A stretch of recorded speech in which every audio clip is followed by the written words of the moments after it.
ജമ്മുകശ്മീരിലെ പ്രത്യേക അധികാരം കേന്ദ്ര സർക്കാർ മരവിപ്പിച്ചിട്ട് ഇന്നേക്ക് 6 വർഷം.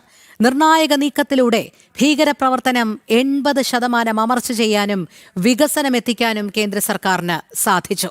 ഗൗതം അനന്തനാരായണൻ ചേരുന്നു ഈ വാർത്തയുടെ കൂടുതൽ വിവരങ്ങളുമായി. ഗൗതം, ഏറ്റവും നിർണായകമായ ഒരു ചുവടുവയ്പ് അല്ലെങ്കിൽ സുപ്രധാന ചുവടുവയ്പ് എന്ന് തന്നെ പറയേണ്ടിയിരിക്കുന്നു. ജമ്മു കശ്മീരിലെ പ്രത്യേക അധികാരം കേന്ദ്ര സർക്കാർ മരവിപ്പിച്ചത്.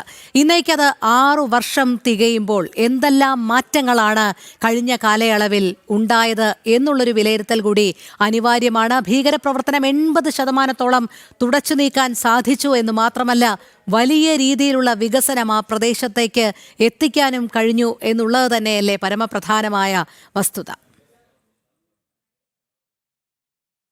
അതുതന്നെയാണ് രോഹിണി. അതായത് ഭാരതത്തിൽ നരേന്ദ്രമോദി സർക്കാർ അധികാരത്തിലേറിയതിനു ശേഷം എടുത്തിട്ടുള്ള ഏറ്റവും സുപ്രധാനമായ തീരുമാനങ്ങളിൽ ഒന്നാണ് ജമ്മു കാശ്മീരിൻ്റെ പ്രത്യേക അധികാരം മരവിപ്പിച്ച നടപടി എന്നത്. അത് രണ്ടാം നരേന്ദ്രമോദി സർക്കാരിൻ്റെ കാലത്തായിരുന്നു. 2019 ലോക്സഭാ തെരഞ്ഞെടുപ്പിൽ വൻ ഭൂരിപക്ഷത്തോടുകൂടി മോദി സർക്കാരിന് തുടർഭരണം ലഭിക്കുകയും അതിനുശേഷം പിന്നീട് ആഭ്യന്തരമന്ത്രി സ്ഥാനത്തേക്ക് അമിത്ഷാ എത്തുകയും ഒക്കെ ചെയ്യുന്നു. അങ്ങനെ 2019 ഓഗസ്റ്റ് മാസം 5-ാം തീയതി രണ്ടാം നരേന്ദ്രമോദി സർക്കാരിൻ്റെ കാലത്തെടുത്ത ഏറ്റവും പ്രധാനപ്പെട്ട തീരുമാനങ്ങളിലൊന്നായി ആർട്ടിക്കിൾ 370 മരവിപ്പിച്ചുകൊണ്ടുള്ള നടപടി. നമുക്കറിയാം, അതിനു മുൻപ് ജമ്മു കശ്മീരിൻ്റെ സാഹചര്യം എന്ന് പറയുന്നത് ഒരു ഭൂപ്രദേശം എന്ന നിലയിൽ കശ്മീർ നമ്മളുടെ അവിഭാജ്യ ഘടകമായി നിലനിൽക്കുന്നുണ്ടായിരുന്നുവെങ്കിൽ പോലും അവിടെ ഒരു പ്രത്യേക ഭരണഘടനയും പ്രത്യേക സിസ്റ്റവും നിലനിന്നിരുന്നു എന്നത് ഒരു യാഥാർത്ഥ്യമാണ്. കാരണം ഇസ്ലാമിസ്റ്റ് ഗ്രൂപ്പുകൾ അഴിച്ചുവിടുന്ന ആക്രമണങ്ങൾ, തുടർച്ചയായി ഭീകരാക്രമണങ്ങൾ കശ്മീർ താഴ്വരയിൽ രൂപപ്പെട്ടു. സൈന്യത്തിന് നേരെ കല്ലേറ് എന്ന് പറയുന്നത് അവിടുത്തെ ഒരു നിത്യസംഭവമായിരുന്നു. നമ്മൾ ജമ്മു കാശ്മീരിൽ പോകുന്ന ഘട്ടത്തിൽ തന്നെ നമുക്ക് കാണാം,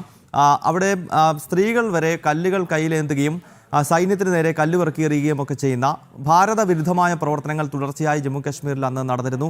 എപ്പോഴും ഭീകരവാദ പ്രവർത്തനങ്ങൾ നടന്നിരുന്നു. പാകിസ്ഥാൻ്റെ പതാകയുമേന്തിയുള്ള പ്രകടനങ്ങൾ, അത്തരം കലാപരിപാടികളാണ് ജമ്മു കാശ്മീരിൽ ആ കാലഘട്ടങ്ങളിൽ നടന്നിരുന്നത്. മാത്രമല്ല, ഈ ആർട്ടിക്കിൾ 370യുടെ ഏറ്റവും പ്രധാനപ്പെട്ട പ്രശ്നമെന്ന് പറയുന്നത് ഭാരതത്തിലെ മറ്റു പൗരന്മാർക്ക്, ജമ്മു കാശ്മീരിന് പുറത്തുള്ള മറ്റു പൗരന്മാർക്ക് കശ്മീരിലേക്ക് കടന്നു ചെന്ന് അവിടെ വസ്തുക്കൾ വാങ്ങുവാനോ അവിടെ ഒരു കച്ചവട സ്ഥാപനം ആരംഭിക്കുവാനോ അവിടെ ഇൻവെസ്റ്റ്മെൻറ്റുകൾ തുടങ്ങാനോ ഒന്നും കഴിയാത്ത പശ്ചാത്തലമുണ്ടായിരുന്നു. അതായത് ഭാരതത്തിൻ്റെ പാർലമെൻറ്റ് പാസ്സാക്കുന്ന നിയമങ്ങൾ പോലും ജമ്മു കാശ്മീരിൽ ബാധകമാകുന്നില്ല. അതിന് അവിടുത്തെ നിയമസഭയുടെ പിന്തുണ വേണം. അവിടുത്തെ നിയമസഭ അത് അംഗീകരിച്ചാൽ മാത്രമേ ഈ ബില്ലുകൾ അവിടെ യാഥാർത്ഥ്യമാകൂ. ഇങ്ങനെയുള്ള ആകെ ഒരു ഭാരതീയനെ സംബന്ധിച്ചിടത്തോളം ഭാരതത്തിൻ്റെ മുഴുവൻ ഭൂപ്രദേശങ്ങളിലും നമുക്ക് ലഭിക്കേണ്ടതായ, ഭരണഘടന നമുക്ക് നൽകേണ്ടതായ അവകാശങ്ങളൊന്നും ജമ്മു കാശ്മീരിൽ ആ കാലഘട്ടങ്ങളിൽ ലഭിച്ചിരുന്നില്ല. അതിനാൽ തന്നെയാണ് ഭാരതത്തിൻ്റെ സ്വാതന്ത്ര്യ സമര സേനാനികളായിട്ടുള്ളവരും ദേശീയ പുരുഷന്മാരുമെല്ലാം വിവിധ കാലഘട്ടങ്ങളിൽ ഈ ആർട്ടിക്കിൾ 370 മരവിപ്പിക്കണം എന്ന ആവശ്യം മുന്നോട്ട് വെച്ചിട്ടുണ്ട്. ഭാരതീയ ജനസംഘത്തിൻ്റെ സ്ഥാപക നേതാവായ ശ്യാമപ്രസാദ് മുഖർജിയുടെ ബലിദാനം പോലും ഈ ആർട്ടിക്കിൾ 370 മരവിപ്പിക്കുന്നതിന് വേണ്ടിയാണ് നടന്നിട്ടുള്ളത്. ഭാരതത്തിൻ്റെ ആദ്യത്തെ ഉപപ്രധാനമന്ത്രിയും സ്വാതന്ത്ര്യ സമര സേനാനിയുമായ സർദാർ വല്ലഭഭായ് പട്ടേൽ, അങ്ങനെയുള്ള നിരവധി വ്യക്തിത്വങ്ങൾ ഈ ജമ്മു കാശ്മീരിന് പ്രത്യേക അധികാരം നൽകുന്നത് തെറ്റാണ് എന്ന നിലപാട് സ്വീകരിച്ചിട്ടുള്ളതാണ്. പക്ഷേ ജവഹർലാൽ നെഹ്റുവിനെ പോലെയുള്ള ആളുകളാണ് ഈ ഷെയ്ഖ് അബ്ദുള്ളയ്ക്ക് ഇത്തരം പ്രത്യേക അധികാരം വയ്ക്കുവാനുള്ള അവസരങ്ങൾ ഒരുക്കി കൊടുക്കുകയും അങ്ങനെ ജമ്മു കാശ്മീർ ഒരു പ്രത്യേക പ്രദേശമായി നമ്മുടെ രാജ്യത്ത് നിലനിൽക്കുകയുമായിരുന്നു. എന്നാൽ 2019 ആ ധീരമായ നിലപാട് ഭാരതത്തിൻ്റെ ഇപ്പോഴത്തെ ആഭ്യന്തരമന്ത്രി അമിത്ഷാ കൈക്കൊണ്ടു. അദ്ദേഹം 2019 മഴക്കാല സമ്മേളനത്തിലാണ് ഓഗസ്റ്റ് മാസം 5-ാം തീയതി 11 മണിക്ക് ലോക്സഭയിൽ അദ്ദേഹം ആദ്യം ഇത് സംബന്ധിച്ചുള്ള അറിയിപ്പ് നൽകുന്നുണ്ട്. അതിനുശേഷം പിന്നീട് രാജ്യസഭയിലും പ്രഖ്യാപിച്ചു. അത് കഴിഞ്ഞ് ജമ്മു കാശ്മീരിൽ വന്നിട്ടുള്ള മാറ്റങ്ങൾ നമ്മൾ എടുത്തു പറയേണ്ടതാണ്. കാരണം ഒന്ന്, ഭീകരപ്രവർത്തനങ്ങൾ ഏതാണ്ട് 80% അവിടെ കുറവ് വന്നു എന്നത് ഒരു യാഥാർത്ഥ്യമാണ്. ഇപ്പോൾ സൈന്യത്തിനെതിരെയുള്ള കല്ലേറ് എന്നത് ജമ്മു കാശ്മീരിൽ കേവലം ഓർമ്മകൾ മാത്രമാണ്. 2019 ശേഷം അത്തരം കല്ലേറുകൾ ഉണ്ടാകുന്നില്ല. മാത്രമല്ല, താഴ്വരയിൽ ഭീകരപ്രവർത്തനങ്ങൾ ഏതാണ്ട് 80% കുറയുന്നുണ്ട്. ഇപ്പോൾ പഹൽഗാം പോലെയുള്ള സംഭവങ്ങൾ ഉണ്ടായിട്ടുണ്ട് എന്നത് ഒരു യാഥാർത്ഥ്യമാണെങ്കിലും മുൻപ് അതായിരുന്നില്ല. മുൻപ് തുടർച്ചയായി ജമ്മു കാശ്മീരിൽ ഇത്തരം ഭീകരാക്രമണങ്ങൾ ഉണ്ടായിരുന്നു. അമർനാഥ് തീർത്ഥാടകർക്ക് നേരെയാണെങ്കിലും കശ്മീരിൽ ശേഷിക്കുന്ന പണ്ഡിറ്റുകൾക്ക് നേരെയാണെങ്കിലും ഒക്കെ തുടർച്ചയായി അവിടെ ഭീകരാക്രമണങ്ങൾ ഉണ്ടായിരുന്നുവെങ്കിൽ ഇന്ന് ഒറ്റപ്പെട്ട സംഭവങ്ങൾ മാത്രമാണ്.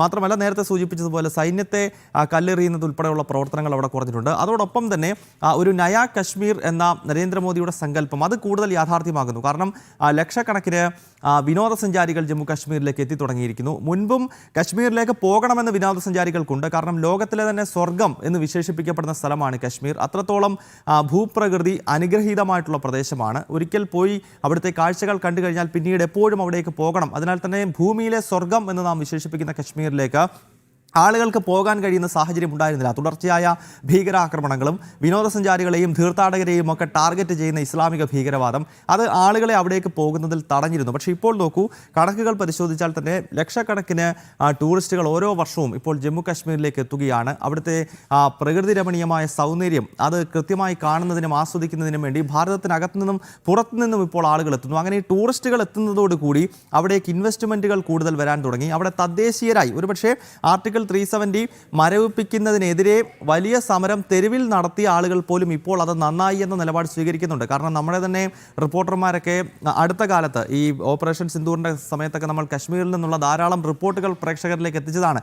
അതിൽ തന്നെ അവിടുത്തെ തദ്ദേശീയരായ ആളുകൾ തന്നെ പറയുന്നു, അന്ന് ഞങ്ങൾ ഈ നിലപാടിനെ വിമർശിച്ചിരുന്നു. നരേന്ദ്രമോദി സർക്കാർ ആർട്ടിക്കിൾ 370 മരവിപ്പിക്കുന്ന ഘട്ടത്തിൽ ഞങ്ങൾ അതിനെതിരായിരുന്നു. ഇവിടുത്തെ ഇസ്ലാമിസ്റ്റുകൾക്കൊപ്പം ഞങ്ങൾ സമരം നടത്തിയിട്ടുണ്ട്. പക്ഷേ ഇപ്പോൾ ഞങ്ങൾ മനസ്സിലാക്കുന്നത് അത് ഞങ്ങൾക്ക് തന്നെ ഗുണം ചെയ്തിട്ടുണ്ട്. കാരണം ടൂറിസ്റ്റുകളൊക്കെ ഒരുപാട് കശ്മീരിലേക്ക് വരാൻ തുടങ്ങി. അങ്ങനെ വരുന്നത് കൊണ്ട് തന്നെ തദ്ദേശീയരായ ബിസിനസ് മുന്നോട്ട് വെച്ച് ജീവിച്ചിരുന്ന ആളുകൾ, കാരണം അവിടുത്തെ പ്രധാനപ്പെട്ടത് കൃഷി ഉണ്ട്, അതോടൊപ്പം തന്നെ ഈ ടൂറിസ്റ്റുകളെ ലക്ഷ്യമിട്ടുകൊണ്ടുള്ള ചെറിയ ചെറിയ കച്ചവടമൊക്കെ തന്നെയാണ് കശ്മീരിലെ ആളുകളുടെ പ്രധാനപ്പെട്ട ഉപജീവന മാർഗ്ഗമെന്ന് പറയുന്നത്.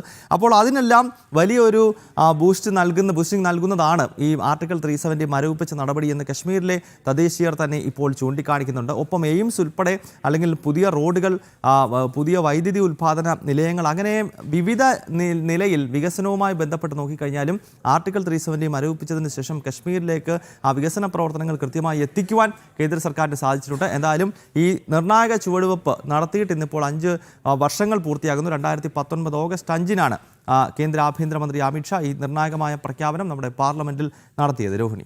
ശരി ഗൗതം. ജമ്മു കാശ്മീരിലെ പ്രത്യേക അധികാരം കേന്ദ്ര സർക്കാർ മരവിപ്പിച്ചിട്ട് ഇന്നേക്ക് 6 വർഷം.